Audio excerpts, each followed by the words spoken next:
বলিস এত কষ্ট কি করবে? তোর বিয়া এলাই পেঁয়াজটা কাটাই হয়নি। এগুলো হচ্ছে মহিষের গোস্ত, বুঝলু? এগুলা মহিষের গোস্ত একবারে বেশি করে রান্না করি, মানে হচ্ছে জাল দিয়ে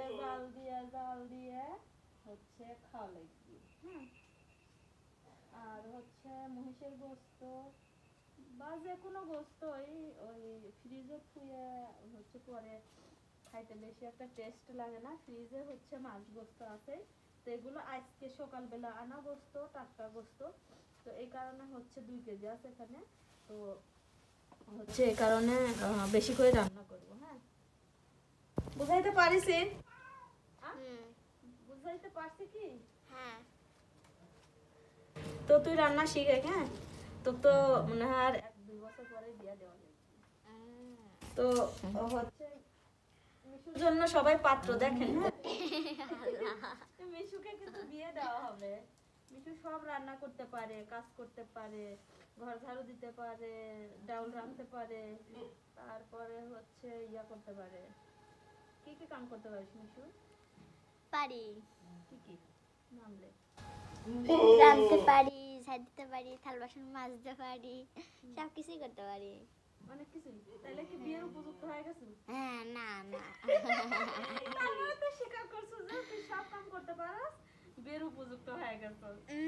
ইয়েস ইয়েস ইয়ালে তো মরিচের গুড়ি না, 2 কেজি গোস্ত যেহেতু ঝাল ঝাল করে রান্নবো, যে বুঝছ নাই? আর এটার মধ্যে হচ্ছে আদা। আমরা কিন্তু কোনো রান্নার রেসিপি দিচ্ছি না। হ্যাঁ, আমরা রান্নায় অতটা পারদর্শী না। ওই হচ্ছে ইউটিউব বা ইয়া দেখা একটু রান্নাতে পারি। থন ওই টুলের উপরে থন। আর একটু দিব না কি একটু না তো দিও না। আর একটু দিয়া তো গোস্ত যে বেশি গোস্ত যে একবারে ঝোল শেষ হলে গাঢ় হবে না। আর কি দিব রে মিশু? ইয়া হলুদ না? হলুদ দিয়ে দে। শুনে একটা গল্প শুনে আপনাদেরকে শুনে মিশুকেও শোনাই। হ্যাঁ, ওই হচ্ছে একটা লোকেরা বলে একটা লোকেরা মেয়ে দেখতে গেছে। হ্যাঁ, তো মেয়ে দেখতে যাওয়ার পরে তো মেয়েটা হচ্ছে ওই হচ্ছে মেয়েটা হচ্ছে তোতলা না ওই যে হ্যাঁ তোতলা নাকি হচ্ছে নাকের মধ্যে দিয়ে কেমন একটা কণ্ঠস্বর আসে না, ওরকম। যাই হোক, তো হচ্ছে গিয়ে পরে হচ্ছে পাত্ররা মনে করেন যে জিজ্ঞেস করছে যে মেয়ে কি কি রান্না করতে পারে। তো মেয়ের পাশে তো মানে নানি দাদি বা বান্ধবী যারাই হোক ছিল, তো হচ্ছে জিজ্ঞেস করছে যে মেয়ে কি কি করতে পারে। তখন পাশে বসে মেয়ের বান্ধবী বা ওই দাদি নানি যারাই থাকে, ওরা বলছে যে মেয়ে হচ্ছে ভাত রান্না করতে পারে, ডাউল রান্না করতে পারে, ভাত রান্না করতে পারে, মানে ভাজি করতে পারে বা গোস্ত রাঁধতে পারে। তো এগুলো বলতে বলতে তখন একটা নাকি বাদ গেছে যে হচ্ছে ডাউল রাঁধতে পারে না। পরে হচ্ছে বলছে যে এ দাদি দাদি বললি না তো যে আমি ডাউলও রাঁধতে পারি। আসলে গল্পটা আমি গুছিয়ে বলতে পারি না, এটা মুরব্বীদের মুখে শোনা গল্প আর কি।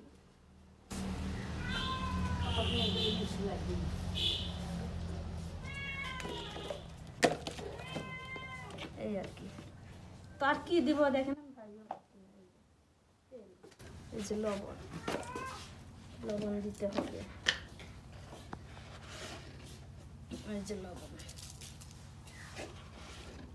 বেশি হবে নাকি? তো যে দিনে যাই রান্না করছি আল্লাহর রহমতে ভালোই হয়েছে, জানেন, ভালোই রাঁধতে পারি আমিও রাঁধতে পারি। এটুকু না সবই দিয়ে দাও। মাংসে তেল আছে বুঝছো? ও অনেক তেল আছে। হ্যাঁ তাই। আল্লাহ গো, আমার হাত জ্বলবি নি। সবাই দোয়া করেন যেন হাত না জ্বলে। ওরে মা গো মা। বিসমিল্লাহ আল্লাহ। হাত যাবে না জালে। ওইদিকে নিয়ে যাওয়া হয়, এদিক থেকে। তো আমরা হচ্ছে বারান্দার উপরে বসে থেকে গোস্ত মাখা। আজকে হচ্ছে মাটির চুলাতে রান্না করবো, বুঝলেন? মাটির চুলাতে কিন্তু রান্না করবো। মাটির চুলার রান্নায় স্বাদই আলাদা, ভালো লাগে খেতে। সবসময় গ্যাসের চুলাতে রান্না করা হয়, তো মাটির চুলা রান্না তো খাওয়া লাগবে, যেহেতু আমরা অতটা শহরের মানুষ না, গ্রাম অঞ্চলের। ঠিক আছে। আসলে কি ঝাল বেশি? কিসের মরিচের গুঁড়া?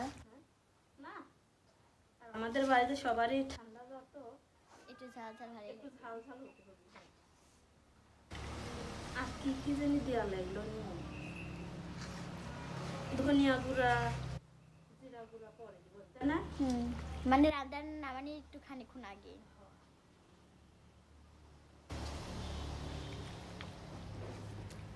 তো ভিডিওটা এখানে শেষ করে দিচ্ছি। সবাই ভালো থাকবেন, সুস্থ